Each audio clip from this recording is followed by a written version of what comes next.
Dis-moi, Seigneur, si tu m'enlevais ton amour, que deviendrais-je sans toi? Dis-moi, Seigneur, si tu m'enlevais ton amour, que deviendrais-je sans toi? Tu es ma force, ma lumière. Tu es ma force, ma raison de vie. Tu es ma lumière, oh, oh Seigneur. Tu es ma force, ma raison Kefa de TV. vie. Kefa TV.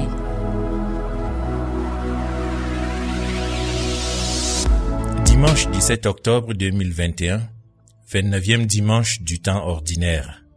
Chers frères et sœurs, je suis le Père Alphonse, salésien de Don Bosco, et très heureux de vous retrouver pour la méditation de la parole de ce dimanche. Et nous avons de très beaux textes, tout d'abord Isaïe, chapitre 53, simplement les versets 10 et 11. Après la méditation du psaume 33, nous avons l'épître aux Hébreux, chapitre 4, les versets 14, 15 et 16, et nous concluons par l'évangile sur lequel nous insisterons, Marc, chapitre 10, versets 35 à 45.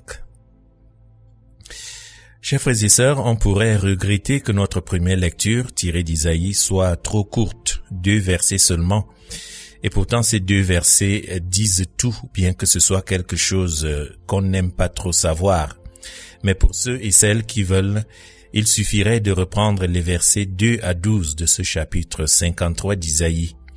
Nous comprendrions mieux que le Seigneur souffrant, c'est-à-dire le Christ, s'est chargé de nos péchés, souffrant toutes sortes d'humiliations et de tortures à notre place et pour notre salut. La lettre aux Hébreux, quant à elle, que nous avons en seconde lecture, explique comment Jésus, qu'elle appelle le grand prêtre, a partagé nos faiblesses et notre mort. On peut conclure que c'est donc en connaissance de cause et par expérience que le Fils de Dieu intercède pour toi et moi, mon frère, ma sœur. Et face au mal, face à la souffrance, Jésus ne se perd pas dans des théories explicatives, ni dans la révolte ou le fatalisme qu'entraîne souvent l'absurde. Jésus montre le chemin à ceux et celles qui veulent avancer vers la victoire, vers le salut. Avec ce décor planté, remarquons bien ce qui se passe dans l'évangile de Marc. Après chacune des 3 annonces de la Passion faites par Jésus lors de sa montée à Jérusalem, on assiste à une scène, toujours systématiquement, à une scène d'incompréhension de la part des disciples et très proche de Jésus. Après la première annonce, Marc chapitre 8, c'est Pierre qui est venu contester les paroles de Jésus, se faisant rabrouer comme Satan, c'est-à-dire comme adversaire, opposant, obstacle sur le chemin que Dieu a assigné à son Fils. Lorsque Jésus affirme pour la seconde fois la nécessité de sa passion, Marc 9, tous les disciples, comme embrouillés, désorientés, non seulement ne comprennent pas grand-chose, ne comprennent pas de quoi Jésus veut leur parler, mais ils commencent même à se disputer pour savoir qui d'entre eux peut être considéré comme le plus grand, peut-être le futur successeur du Maître. Au lieu de se demander comment lui ressembler davantage, comment continuer sa mission éventuellement, comment devenir signe, porteur, témoin de sa présence.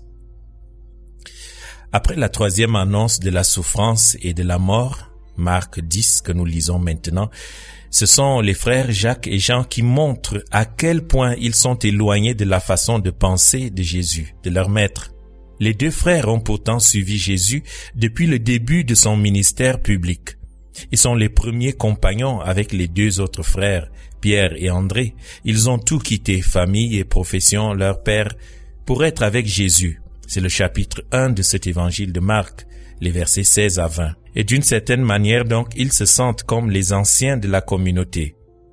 Les voilà donc qui se présentent à Jésus pour lui dire ce qu'ils pensent mériter pour l'avenir, lorsque Jésus, roi et Messie, établira son royaume. Accorde-nous de siéger dans ta gloire, l'un à ta droite et l'autre à ta gauche. Il s'agit d'une revendication plutôt que d'une exigence formulée par quelqu'un qui raisonne exactement comme nous le faisons si souvent dans notre vie quotidienne. Notre vie quotidienne où les relations comptent, où nous devons donc revendiquer le poids de nos relations, de nos connaissances, de nos contacts. Et cela ne se passe pas seulement entre nous dans l'administration, entre frères et sœurs dans l'Église, entre hommes et femmes dans le quotidien. Car nous avons aussi des revendications envers Dieu. Nous lui disons, Seigneur, tiens compte que nous sommes des croyants. Nous sommes des chrétiens après tout. Nous avons reçu tous les sacrements. Nous devons donc avoir, ou plutôt, tu dois nous réserver la priorité sur les autres auprès de toi. Frères et sœurs, si nous nous arrêtons à ce dialogue décisif et très touchant, il y a lieu justement d'être bousculé, d'être touché par l'humilité de Jésus. Alors que Jésus a indiqué clairement que sa vocation consiste à faire la volonté de Dieu et donner sa vie, Jacques et Jean se situent sur une autre longueur d'onde. Chez Matthieu, au moins, on peut comprendre que ce soit une requête qui venait de leur mère. Mais ici, c'est différent. L'ambition, le malentendu viennent d'eux. Mais Jésus les écoute d'abord et il nous révèle là quelque chose d'inouï au sujet de lui-même, au sujet de Dieu, de Yahvé. Que voulez-vous que je fasse pour vous? Que veux-tu que je fasse pour toi? Mais depuis quand le Seigneur doit-il se plier à notre volonté, faire notre volonté? La prière a-t-elle changé? Jésus nous avait enseigné que ta volonté soit faite. En fait, frères et sœurs, quelque chose de ce genre était déjà arrivé à quelqu'un dans l'Ancien Testament. À la différence que c'est le Seigneur, c'est Yahvé lui-même qui a posé la question à Salomon, puisqu'il s'agit de lui, sur ce qu'il voulait dès qu'il a été élu roi. Le Très-Haut s'est donc mis au service de son serviteur. Et Salomon avait alors demandé la sagesse et l'avait obtenue au-delà de toute attente. Mais cette fois, les choses ne se passent pas si bien pour les deux fils du tonnerre. Désireux non pas d'acquérir la sagesse comme Salomon pour être de bons disciples, de bons apôtres, des piliers pertinents pour l'Église, demandent des sièges d'honneur, des places d'honneur autour de Jésus dans son royaume. Jésus leur répond tout de même avec une patience infinie. Vous ne savez pas ce que vous demandez. Ils ne savent vraiment pas qui est Jésus. Ils ne savent pas la sagesse qui leur manque. Ils ne savent pas ce que Dieu entend par la première place et par la gloire. Mais la réponse de Jésus est aussi une réponse ironique, car Jésus sait que dans sa vraie gloire sur la croix, à sa droite et à sa gauche, il y aura deux malfaiteurs, deux crucifiés, torturés comme lui. Il y a donc ici le choc entre deux visions de la gloire. Les deux disciples la comprennent comme succès, puissance, splendeur, alors que Jésus vient d'indiquer la gloire dans le service, dans le don de soi, dans l'oblation, dans le fait même d'être rejeté tout en obéissant à la volonté de Dieu. C'est pourquoi Jésus essaie une fois de plus d'amener les disciples d'hier et d'aujourd'hui à regarder non pas la gloire comme une fin ultime, mais le chemin qui mène à la vraie gloire, celle qu'ils ne peuvent même pas imaginer. Vous ne savez pas ce que vous demandez. Vous n'imaginez pas quelle banque vous dévalisez avec cette soif de primer les uns sur les autres. Vous n'avez aucune idée. Vous ne comprenez pas, vous ne voyez pas autour de vous la force obscure qui naît de cette ivresse de pouvoir. Et comment nous en sortons tous perdants, divisés, tristes et malheureux, ne comprenez-vous pas? Parmi vous, il ne doit pas en être ainsi. Frères et sœurs, le désir de grandeur est inné chez l'être humain, l'insatisfaction, la morsure du plus, le cœur inquiet. Jésus ne condamne pas tout cela. Il ne veut pas dans son royaume des garçons et des filles, des femmes et des hommes inachevés, fanés, médiocres, mais des frères et sœurs à son image et à sa ressemblance, bien épanouis et ensemble.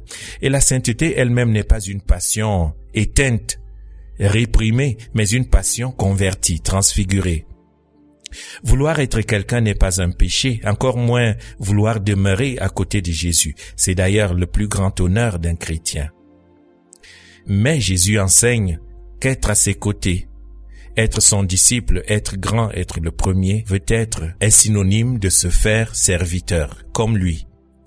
Ce n'est pas facile tout cela, avouons-le, frères et sœurs, car nous craignons que le service soit l'ennemi de notre bonheur, de notre épanouissement.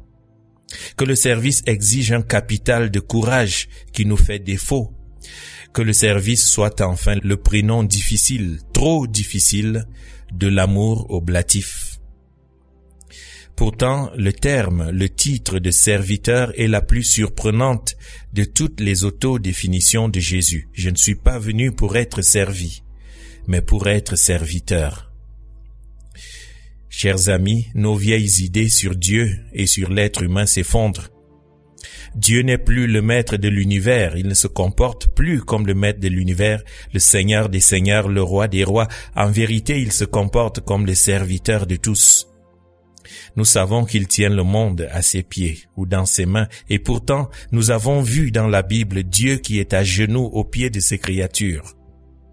Et notre Seigneur n'a pas de trône, mais il porte un tablier autour des reins, il porte une serviette. Que serait notre humanité si chacune avait l'humble et active sollicitude de Dieu pour les autres? Si tout le monde s'inclinait non pas devant les puissants, mais devant les plus petits? Frères et sœurs, nous n'avons pas encore suffisamment réfléchi ou médité à ce que signifie avoir un Dieu qui est notre serviteur. Pour notre conversion, afin de mieux lui ressembler, Dieu ne prétend pas que nous soyons déjà serviteurs parfaits, dans la plus grande humilité, déjà lumineux par notre exemple. Dieu travaille en nous et avec nous pour que nous le devenions, petit à petit, à la force de sa parole. Si Dieu est notre serviteur, qui donc sera notre maître? On dirait bien que le chrétien est un homme libre, une femme libre, qui n'a pas de maître, qui n'a pas de patron, mais qui est le serviteur d'un Dieu lui-même, serviteur et amoureux, passionné, un Dieu serviteur de chaque fragment de la vie qu'il a créée. Et cela non pas comme une réserve de lâcheté, mais comme un prodige de courage, le prodige de courage de Dieu en nous, le prodige de courage de Dieu tout en tous.